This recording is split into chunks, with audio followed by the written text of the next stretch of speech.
Bueno, en este video vamos a ver el tema de los principios del derecho del trabajo. Nosotros en la primera clase, en la clase inaugural, la única que tuvimos en forma presencial, explicamos que el derecho del trabajo era un derecho que de alguna manera se desprendía del derecho civil, que tenía una cierta autonomía, un desprendimiento. O sea, dentro hicimos esta distinción entre derecho público y derecho privado, dentro del derecho privado y el derecho civil, y que de alguna manera el derecho laboral, el derecho del trabajo, se había desprendido de esa rama madre que era el derecho civil. Y efectivamente el derecho del trabajo tiene una autonomía sobre la base que el presupuesto del derecho del trabajo difiere del derecho civil. El derecho civil partía de la base de la igualdad entre partes, en tanto que, por lo tanto, lo que libremente las partes pactaban era lo justo, y las partes debían someterse a lo pactado como a la ley misma, decía el viejo Código Civil de Vélez. El derecho del trabajo parte de un presupuesto diferente. Las partes están en una situación de desigualdad. Hay una de ellas, el empleador, el empresario, que está en condiciones de imponer las condiciones de ese negocio jurídico, de ese contrato a la otra, de manera tal que lo que hace el derecho del trabajo es tratar de reequilibrar esa desigualdad íncita que tiene la relación laboral. A partir de allí entonces nace el derecho del trabajo como una rama autónoma. Es una autonomía relativa porque no está totalmente independizada del derecho civil, pero bueno, tiene su autonomía. Y justamente esta autonomía es la que justifica la existencia de principios propios, porque justamente el derecho del trabajo va a tener principios propios que lo van a hacer diferente al derecho civil o al derecho comercial. Cuando hablamos de principios del derecho del trabajo, hablamos entonces de ciertos postulados, ciertas directrices que son las que le van a configurar y le van a dar su particular fisonomía al derecho del trabajo. ¿Para qué sirven? Uno cuando está en una clase de tipo teórica dirá, bueno, bien, pero esto, ¿para qué sirve? Y sí, sirve esto. Y podríamos decir que tiene diferentes facetas y distintas importancias. En primer lugar, los principios sirven para interpretar. Es una primera función de los principios. Porque justamente lo que ustedes en los libros van a encontrar como las funciones de los principios es justamente para dar respuesta a esta explicación. ¿Para qué sirven los principios?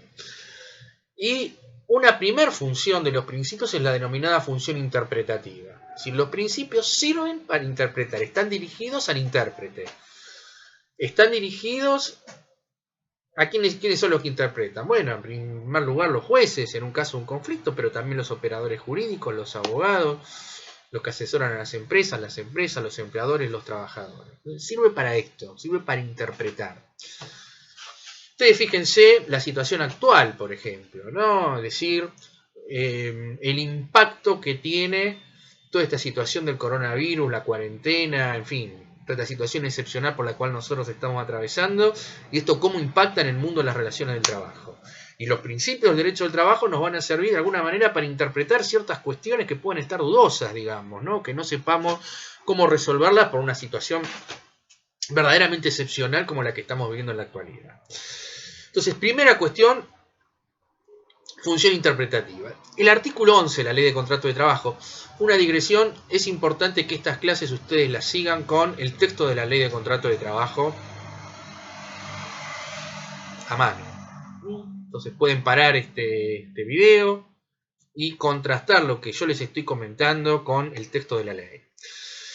El artículo 11 de la Ley de Contrato de Trabajo se refiere o habla de alguna manera de los principios del derecho del trabajo y los menciona entonces como una primera función que es la función interpretativa. Una segunda función de los principios del derecho del trabajo tiene que ver con la denominada, o lo que los libros llaman la función integradora, que va a estar expresamente prevista en el artículo 11 de la Ley de Contrato de Trabajo. La función integradora apunta a que el ordenamiento jurídico es lagunoso. ¿Qué quiere decir esto? que existen lo que se denominan las lagunas del derecho. El legislador trata de prever todas las situaciones posibles. Pero es imposible, o sea, afortunadamente o desafortunadamente, la realidad es bastante más rica que lo que puede prever el legislador y se pueden plantear una serie de situaciones que no van a estar previstas por el ordenamiento jurídico. Surge lo que se llama la laguna del derecho. Cuando hay una laguna del derecho, es una cuestión que no está resuelta por la norma, entonces la función integradora apunta a que los principios del derecho del trabajo, y lo dice el artículo 11 de la Ley de Contrato de Trabajo, sirven para integrar el ordenamiento jurídico, es decir, para darle una respuesta y una solución a esa situación, teniendo en consideración que hay una regla en el Código Civil que establece que en ningún caso el juez puede utilizar o puede arguir la inexistencia de regla legal para solucionar un conflicto. Tiene que resolver. Y entonces una de las herramientas que le da el derecho del trabajo son los principios. Los principios del derecho del trabajo, entonces como una segunda función, la función integradora. Y una tercera función de los principios del derecho del trabajo tiene que ver con lo que se denomina la función fundamentadora. Y esto ya está más dirigido al legislador. Se supone que el legislador, a la hora de regular la relación jurídico-laboral, al regular el contrato de trabajo, va a tomar en consideración los principios del derecho del trabajo. Le va a dar fundamento a las instituciones del derecho del trabajo. Entonces estas son las tres funciones que van a encontrar ustedes en los libros con respecto a los principios del derecho del trabajo. Bien. Dicho esto de las funciones de los principios del derecho del trabajo, lo vamos a encontrar, vimos que eran las funciones, cuáles son los principios del derecho del trabajo. Y acá nos vamos a encontrar con una primera dificultad, esto es, va a haber tantas enumeraciones de principios del derecho del trabajo como autores existen, es decir, cada profesor tiene su propio catálogo de principios del derecho del trabajo. Hay algunas que son más difundidas que otras, por ejemplo, un autor uruguayo, Américo Pla Rodríguez, escribió hace muchos años un libro que se llamó justamente Los principios del derecho del trabajo, y yo diría que por lo menos acá en Argentina lo han seguido varios autores. Lo ha seguido Justo López, lo siguió Sardenia, Grisolía, en fin, es una enumeración bastante difundida de principios del derecho del trabajo. Hay otras también, en fin, hay varias. Nosotros vamos a seguir nuestro propio catálogo, pero siempre partiendo de la base de una circunstancia, sobre la cual no hay ninguna duda, es sobre un principio. Hay un principio que están todos los autores de acuerdo. Autor más de derecha, más de izquierda, más progresista, menos progresista, más pro trabajador, más pro empresario, que es sobre el principio protectorio. Es más, algunos autores dicen no existen los principios del derecho del trabajo. Lo que existe es un principio. Y después todo lo demás serían reglas de aplicación de este principio. Pero principio hay uno solo. Por ejemplo, Fernández Madrid sostiene esto, ¿no? El tema de el principio protectorio como único principio en materia de derecho del trabajo. El principio protectorio va a encontrar fundamento en el artículo 14 bis de la Constitución. Si ustedes leen el artículo 14 bis de la Constitución, dice lo siguiente, dice, el trabajo en sus diversas formas gozará de la protección de las leyes. Fíjense ustedes que hay un mandato del constituyente al legislador en términos de que la regulación del trabajo, la regulación de las relaciones laborales debe hacerse de forma tal de darle protección a ese trabajador, debe darle tutela a ese trabajador.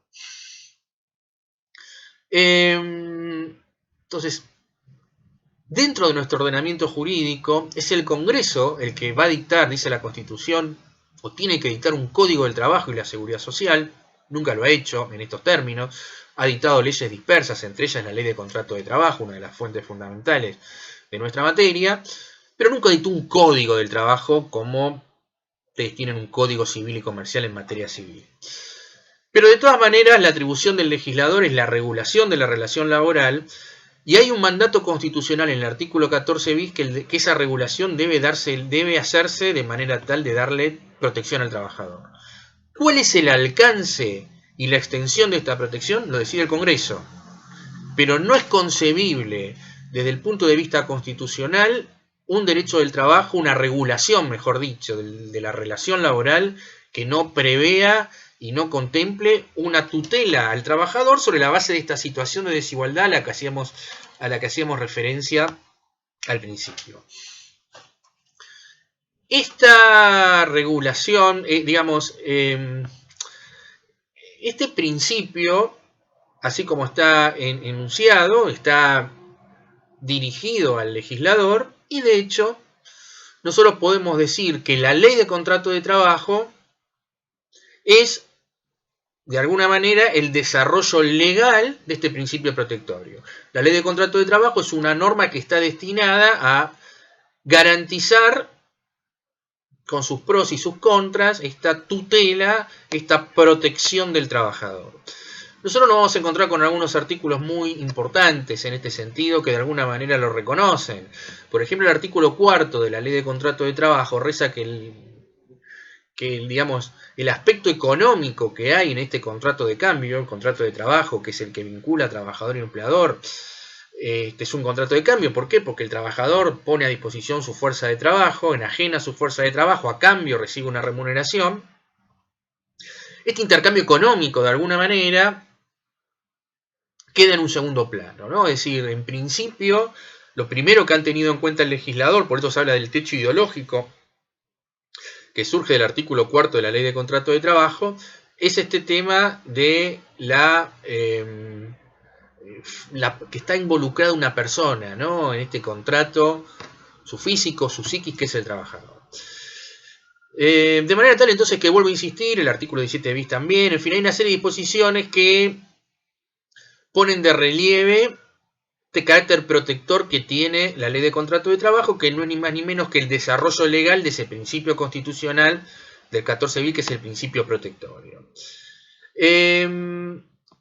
A la vez, la jurisprudencia ha dicho que el principio protectorio no solamente está dirigido al legislador a la hora de regular la relación laboral, sino también a los jueces, lo cual va en línea con lo que nosotros dijimos sobre las funciones de los principios, esta función interpretativa. Y bueno, ¿quién es el órgano que interpreta las normas jurídicas por excelencia? Los jueces, Poder Judicial.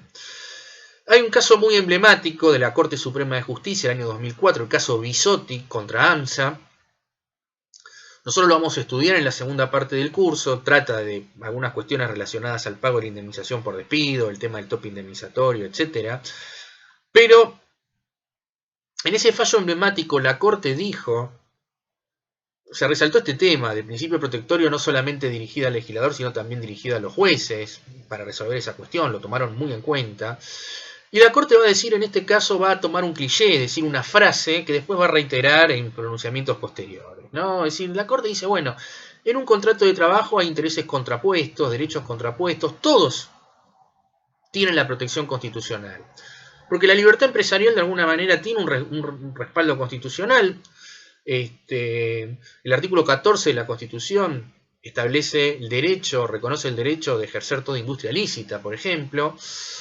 El artículo 17 reconoce el derecho de propiedad, es decir, la organización empresarial está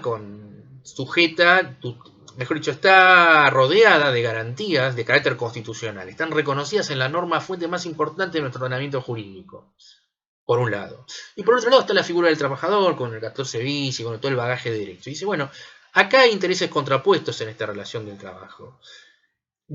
Cuando hay un conflicto entre esos derechos, dice la Corte, hay que tener en consideración que desde el punto de vista constitucional, el trabajador, dijo la Corte en forma expresa, es sujeto de preferente tutela.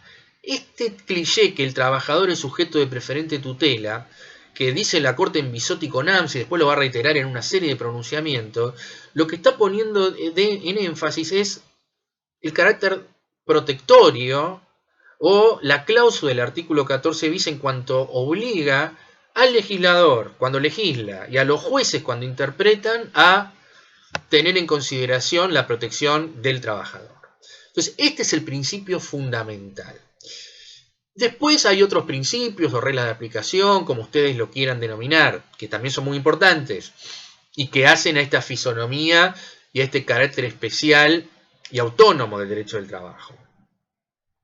Por ejemplo, vamos a mencionar un principio que para mí es muy importante. Yo diría que está a la par del principio protectorio, que es el principio de irrenunciabilidad de derechos. ¿Dónde está reconocido? Está reconocido en el artículo 12 como norma general de la Ley de Contrato de Trabajo. Principio de irrenunciabilidad, contenido en el artículo 12 de la Ley de Contrato de Trabajo, establece que el trabajador está vedado de la renuncia de sus derechos. Dice el artículo 12 de la Ley de Contrato de Trabajo: será nula y sin valor toda convención de partes que reduzca o suprima los derechos previstos, etcétera, etcétera. Sigue el artículo. Es decir, que el legislador fulmina con la nulidad de todo acto que se haga en contraposición a este principio de irrenunciabilidad. Si por más que el trabajador firme un papel donde diga que renuncia, etcétera, etcétera, el artículo 12 de la Ley de Contrato de Trabajo es claro en el sentido que esa no es invocable jurídicamente. Uno puede ir a tribunales diciendo, mire, el trabajador renunció a su derecho a las vacaciones, acá tengo el papel firmado. Eso, según el artículo 12 de la Ley de Contrato de Trabajo, es nulo. Y bueno, este es un tema jurídico, el efecto de la nulidad, pero a ver, el efecto de la nulidad, por lo menos en el derecho del trabajo, opera de esta manera. Si hay una cláusula nula, la cláusula nula cae y se sustituye por la norma jurídica afectada. En este caso, si yo renuncio, por poner un caso burdo, como trabajador a mi derecho a tener vacaciones, ese acuerdo es nulo y por lo tanto cae, es nulo ese acuerdo, y ese acuerdo va a ser sustituido de pleno derecho por las normas de la Ley de Contrato de Trabajo que dicen que el trabajador tiene derecho a tantos días de vacaciones, etcétera, etcétera. O las cláusulas del convenio colectivo que establezcan una determinada cantidad de días de vacaciones. Esta regla va en sentido contrario a lo que opera en el derecho civil. En la órbita civil, la persona, la regla es la renunciabilidad. Es decir, yo con mis derechos, los derechos patrimoniales, yo puedo hacerlo en principio, ¿no? Yo tengo libre disposición de mis derechos patrimoniales. Yo puedo disponer de ellos. Salvo que hubiese algún vicio en mi consentimiento, pero en principio eso es válido, por decirlo así en términos gruesos. En el derecho del trabajo, entonces, la regla es exactamente a la inversa. Justo López explicaba hace mucho tiempo que este principio era clave en el derecho del trabajo, porque él decía, miren, si el trabajador se le permitiera y le diera eficacia jurídica a la renuncia, el derecho del trabajo se convertiría en la nada jurídica porque no habría trabajador que no tuviese un contrato de trabajo en la cual se lo obligara a renunciar a sus derechos, con lo cual el derecho del trabajo sería una suerte de colección de normas, declamaciones de buenas intenciones, pero que en la práctica no tendría ninguna eficacia, atento a la habilitación que tendría para la renuncia de sus derechos. Es por eso que el legislador adopta este principio y prohíbe, o en todo caso declara nula, la renuncia de derechos. Si nosotros volvemos al artículo 12 de la Ley de Contrato de Trabajo, cuando dice que será nula y sin valor toda convención de partes que reduzca, suprima los derechos previstos en esta ley, en los convenios colectivos de trabajo y en los contratos individuales, es decir, no se puede renunciar a las normas de orden público laboral, no se puede renunciar a los derechos que el trabajador tiene en la ley o en las leyes, entre ellas la Ley de Contrato de Trabajo, no puede renunciar a los derechos que tiene según el convenio colectivo de trabajo aplicable, y tampoco puede renunciar a los derechos que hubiese obtenido él en su acuerdo individual con su empleador. Ustedes van a encontrar en los libros que hay algún debate, en Cuba en algún momento hubo algún debate si esto, o sea, si el trabajador podía resignar, podía negociar los acuerdos que tenían a nivel individual, en tanto no afecten la ley y el convenio colectivo, pero el legislador ha resuelto esto diciendo que tampoco lo que el trabajador obtuvo en un acuerdo individual puede ser renunciado. Y ese principio de irrenunciabilidad, dice el artículo 12 de la Ley de Contrato de Trabajo, se extiende desde el momento de la celebración del contrato de trabajo a la hora de la ejecución y del cumplimiento de las cláusulas de ese contrato, y a la hora del ejercicio de los derechos provenientes de la extinción, es decir, que este principio de irrenunciabilidad se proyecta más allá de la vigencia del contrato de trabajo. El contrato de trabajo se extinguió porque a ese trabajador lo despidieron, no tiene más esta relación de dependencia con ese empleador, desde el punto de vista jurídico, pero de todas maneras sigue existiendo y sigue rigiendo ese principio de irrenunciabilidad. Es decir, que desde el punto de vista, digamos que desde el punto de vista temporal, está pensado en términos amplios. La regla del artículo 12 se complementa con otras reglas que es muy importante que ustedes tengan en consideración y que yo les voy a mencionar. Además del artículo 12 de la Ley de Contrato de Trabajo, yo diría que tienen que tener en cuenta dos disposiciones legales más. Primero, el artículo 58 de la Ley de Contrato de Trabajo. Léanlo. El artículo 58 de la Ley de Contrato de Trabajo dice que en ningún caso el silencio del trabajador puede ser entendido como una renuncia a sus derechos. Y esto en el ámbito práctico es muy importante, porque muchas veces el trabajador no formula una manifestación expresa, no firma nada. Pero la renuncia, digamos, pero hay una suerte de comportamiento del trabajador de no reclamar. Hay una ausencia de reclamo. Se da una situación determinada, el trabajador no reclama nada, y no reclama nada porque no reclama nada por temor al despido. Dice, bueno, yo reclamo, el empleador le va a quedar mal y esto me va a traer problemas y me van a despedir. No reclama. Hay silencio del trabajador. En ningún caso ese silencio, esa ausencia de reclamo, según el artículo 58 de la Ley de Contrato de Trabajo, puede ser considerado como un elemento que lleve a la renuncia del derecho, es decir, complementa la regla del artículo 12 de la Ley de Contrato de Trabajo. Y otra regla complementaria de la regla del artículo 12 es la regla del artículo 260 de la Ley de Contrato de Trabajo. El artículo 260 de la Ley de Contrato de Trabajo establece que todo pago que pueda haber recibido el trabajador es considerado como un pago a cuenta. ¿Qué quiere decir esto? Es decir, que ese trabajador recibe un pago, le pagan el sueldo, un sueldo X, no reclama, no hace una reserva de derechos y se considera como un pago a cuenta. ¿Qué quiere decir? Que eventualmente en el futuro, por lo menos hasta que no le prescriba la acción, el trabajador puede reclamar. Esto también va sentido inverso en el derecho civil, porque en el derecho civil, el pago es considerado como un modo que extingue la obligación. Entonces, yo recibo un pago, no hago ninguna salvedad y ese pago extingue la obligación. En el derecho del trabajo, el trabajador puede recibir, supóngase que el trabajador hizo horas extras. Pero cuando llega a fin de mes, le pagan y las horas extras no figuran en ningún lado. No se las pagaron. Trabajó y no se las pagaron. El trabajador le deposita en el recibo de sueldo, lo puede disponer, firma el recibo de sueldo sin hacer ningún tipo de salvedad. Bueno, el día de mañana ese trabajador puede considerar como que ha sido un pago a cuenta y por lo tanto formular el reclamo que corresponda. ¿Por qué el legislador hace, digamos, cuál es la razón de ser de esta? O también puede ocurrir, esto pasa mucho, ¿no? Un trabajador lo despidieron, con causa según el empleador, sin causa según el trabajador. Y el empleador le despide, le deposita una liquidación final, obviamente sin las indemnizaciones. El trabajador pone la tarjeta de débito en el cajero automático y se encuentra con una suma de dinero importante, porque bueno, le pagaron las vacaciones, le pagaron el aguinaldo, el sueldo, etcétera, etcétera. Obviamente no está la indemnización. Entonces pregunta al abogado, bueno doctor, ¿puedo recibir esta plata? Porque mire, yo para mí, bueno, puede cobrarla perfectamente, porque eso va a ser considerado un pago a cuenta y eso no le quita el derecho a ese trabajador de reclamar la indemnización por despido y si finalmente tenía razón, el empleador tendrá que pagar la diferencia.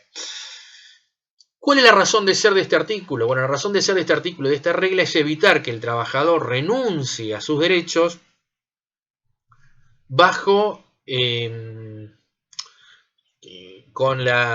mediante la aceptación de pagos que son insuficientes. Entonces, esta es un poco, por eso está íntimamente vinculado con el principio de irrenunciabilidad de derecho. Entonces, esta es una regla clave del principio clave del derecho del trabajo.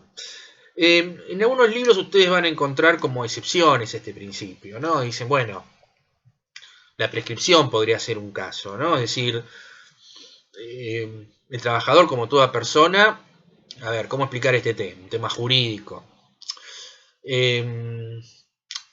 Cuando yo tengo un derecho real, positivo, el ordenamiento jurídico me concede una acción.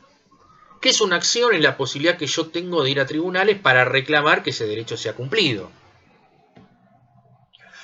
Ahora, yo esa acción tengo un plazo para ejercerla, ese reclamo. Porque el legislador, por una razón de seguridad jurídica, le pone un límite temporal. Si yo esa acción no la ejerzo en un plazo determinado, o sea, estando en posibilidades de ejercerla la acción, yo no la ejerzo en un plazo determinado, a mí se me extingue por esa acción, se me agota, se me termina esa acción, me quedo sin acción por el transcurso del tiempo. Eso se llama prescripción. Es la extinción de la acción por no haberla ejercido durante un plazo determinado. En el derecho del trabajo el plazo de prescripción es de 2 años. Entonces, si a mí me despidieron sin causa, yo tengo derecho a que se me pague una indemnización. Y si el empleador no me cumple, yo tengo una acción, es decir, yo tengo la posibilidad de ir a tribunales para pedirle a un juez que condene a ese empleador a que me pague esa indemnización. Ahora, yo esa acción tengo un plazo para ejercerla, y son 2 años. 2 años a partir de cuándo? A partir del momento que yo estaba en condiciones de deducirla. Es decir, a partir del momento que me despidieron, no antes. Con los créditos salariales ocurre lo mismo, pero hay que tener presente lo siguiente. La ley de contrato de trabajo establece un periodo en el cual el empleador está obligado a pagar. Entonces, el salario se paga a mes vencido. A mí, no sé, el salario del mes de febrero, el empleador tiene los 4 días hábiles subsiguientes, es decir, de marzo, para pagar el salario completo, con todos los rubros, las horas extras, todo lo que sea. Si me paga en forma insuficiente, a partir de ese momento el empleador entra en mora y yo tengo una acción judicial para reclamar el pago. Bueno, yo para ejercer esa acción tengo a partir de ese momento 2 años. Si no se me extingue por el cumplimiento del tiempo. Es decir, que cada crédito salarial va a prescribir las acciones en plazo distinto, ¿verdad? Entonces, a mí me viene a ver un trabajador que, bueno, que tuvo una relación laboral de hace 10 años, lo despidieron ayer. Y me dice, mire, yo trabajé 10 años y horas extras y nunca me las pagaron. Bueno, podrá reclamar la de los 2 años anteriores, porque yo todavía estoy a tiempo de ir a tribunales. Los 8 años anteriores, lamentablemente tiene el derecho, pero yo no tengo manera de hacerlo valer porque me quedé sin acción. Prescribió, se extinguió por el transcurso del tiempo. Los autores sostienen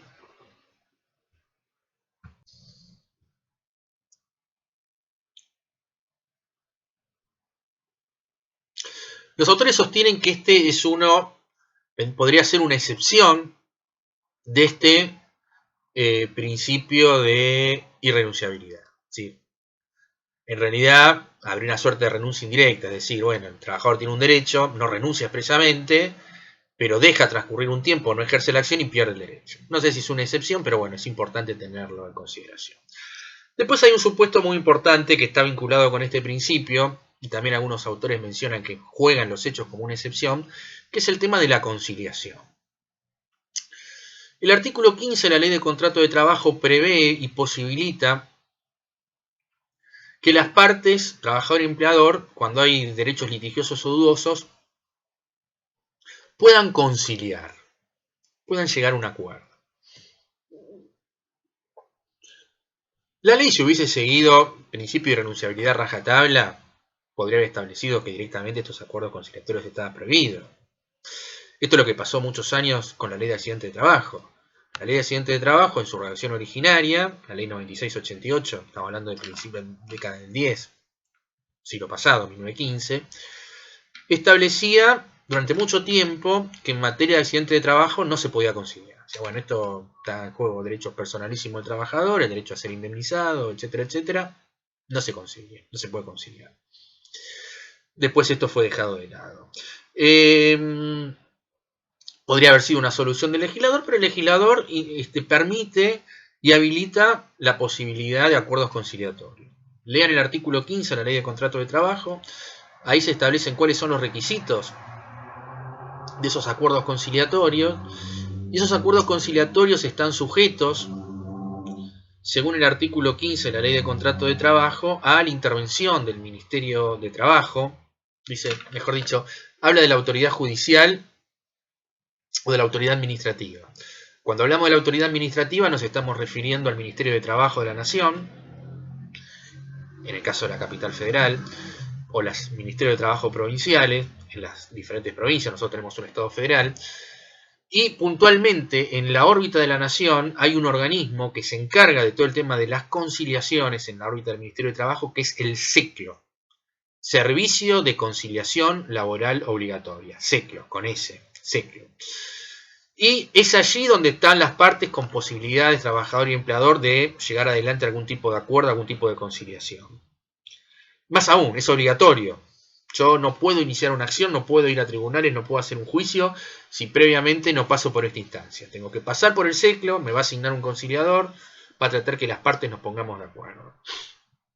No me pongo de acuerdo, se me da un certificado, un acta donde se deja constancia de esta circunstancia y yo estoy habilitado para iniciar la acción judicial en tribunales y hacer un juicio en definitiva.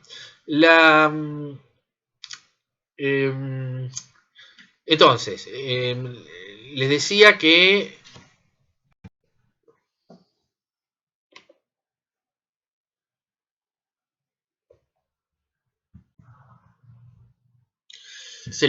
tenemos esa posibilidad, ¿cierto? Es decir, y el SECLO, ¿qué es lo que hace? Tiene que homologar, o la autoridad judicial, un juez, estamos en un juicio, las partes se ponen de acuerdo, bueno, pueden conciliar, y en esta conciliación el juez o la autoridad administrativa deben, dice el artículo 15 de la Ley de Contrato de Trabajo, dictar una resolución fundada que acredite que mediante ese acuerdo se ha arribado una justa composición de los derechos e intereses de las partes. Esta resolución fundada se llama homologación.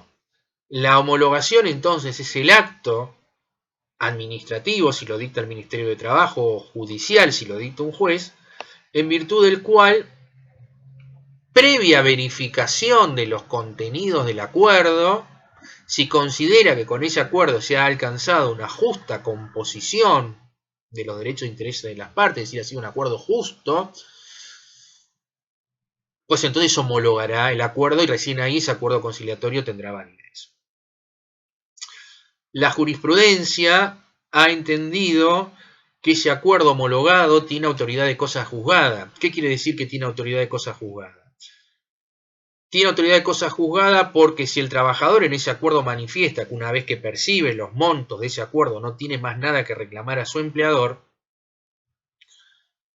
que está en todo modelo de acuerdo, si ustedes bajan de internet cualquier modelo de acuerdo conciliatorio, realmente esta cláusula está. El trabajador manifiesta que una vez percibido el monto pactado en este acuerdo no tiene más nada que reclamar, ese acuerdo tiene autoridad de cosa juzgada. ¿Qué quiere decir que tiene autoridad de cosa juzgada? Quiere decir que, en definitiva, que neutraliza la posibilidad de un futuro reclamo del trabajador. Es decir, que afecta la regla del artículo 260 de la Ley de Contrato de Trabajo. Es decir, la regla del artículo 260 de la Ley de Contrato de Trabajo, que todo pago es a cuenta, es decir, que el trabajador siempre tiene abierta la posibilidad de reclamar. El acuerdo conciliatorio debidamente homologado, según esta jurisprudencia, es un plenario de la Cámara, plenario Lafalce de la Cámara, interpreta que estos acuerdos conciliatorios, con esta manifestación del trabajador, y una vez que está homologado, tiene el efecto de cosa juzgada, es decir, que neutraliza la posibilidad de un reclamo futuro por parte del trabajador. En teoría, todos estos acuerdos conciliatorios, si ustedes ven algún modelo con respecto a esto, no hay un reconocimiento de derecho. Es decir, normalmente surge como que hay un conflicto, como que hay un litigio, y normalmente ahí dice que el empleador se aviene al pago de una X cantidad de dinero que le está reclamando el trabajador, reajustada obviamente. O sea, el trabajador, no sé, reclamaba una X cantidad de plata, en el acuerdo va a figurar que el trabajador reajusta el monto, que es el monto al cual se ha conciliado, el monto de su pretensión a tanta plata, y en un segundo artículo el empleador manifiesta que se aviene al pago de esa suma al solo efecto conciliatorio sin reconocer hecho ni derecho alguno. Esta expresión es justamente porque en realidad el principio de irrenunciabilidad sigue rigiendo, es decir, si un acuerdo violara el principio de irrenunciabilidad sería nulo. Entonces, normalmente se trata de preservar las partes, y especialmente el empleador, trata de preservar todos estos aspectos formales para evitar un futuro reclamo, y que nadie diga que en realidad se ha violado el principio de irrenunciabilidad. Pero la realidad es que en los hechos, estos acuerdos conciliatorios funcionan como excepciones al principio de irrenunciabilidad, porque acá lo que se hace muchas veces se negocia obviamente, es decir, el trabajador tiene derecho a reclamar una suma X de dinero, sabe que tiene razón, tiene los testigos, pero sabe que tiene que someterse a un juicio, el juicio dura años. Esto es Argentina, nunca se sabe lo que puede pasar, y además tenemos encima ahora los problemas de afuera, o como este tema del coronavirus, bueno, en fin. El juicio tarda mucho. En la capital federal un juicio puede estar demorando 4, 5, 6 años, tranquilamente. El trabajador tiene la necesidad ahora. No quiere someterse a un proceso de 4 o 5 años, entonces entra en una etapa de negociación, resigna parte de lo que le corresponde, puede dar un plan de pagos, etcétera, etcétera, de una negociación. O sea, en realidad el trabajador está renunciando a algo que tiene derecho a que le paguen ahora, a un monto inferior, en cuotas, etcétera, etcétera. Esto es una cosa de todos los días, se ve en tribunales, se ve en el SEC, en las audiencias de conciliación. O sea que si bien en la teoría la conciliación no afecta este principio de irrenunciabilidad, y por eso se pone especial énfasis en mantener esa formalidad en el texto de lo que se firma, en los hechos opera como un mecanismo de renuncia. Especialmente, insisto, por la duración de los procesos. Si un juicio durara 6 meses, de repente la conciliación sería una conciliación auténtica. ¿Por qué auténtica? Porque, bueno, la cuestión es dudosa, el trabajador no sabe, lo despidieron con causa y entonces duda si cómo le va a ir, porque, bueno, el abogado le dice que el juicio lo puede perder, entonces prefiere negociar. Pero cuando un juicio dura 5 o 6 años, bueno, ahí no solamente entra a tallar el tema de quién lo va a ganar o no, sino además el tiempo que esto puede demandar. Sí, he tenido el caso que me ha llamado un trabajador, ya tiene 4 o 5 años de juicio, y me dijo, mira, yo tengo 70 años, digamos, quiero cobrar esto ahora, no quiero cobrar cuando tenga 80 esto, ¿no? Bueno, uno le puede asesorar que no conviene, pero bueno, bueno, son una serie de variables que en los hechos hace que ese trabajador pueda renunciar y que en los hechos opere como una excepción al principio de irrenunciabilidad, ¿no? El tema de los acuerdos conciliatorios, insisto, artículo 15 de la Ley de Contrato de Trabajo.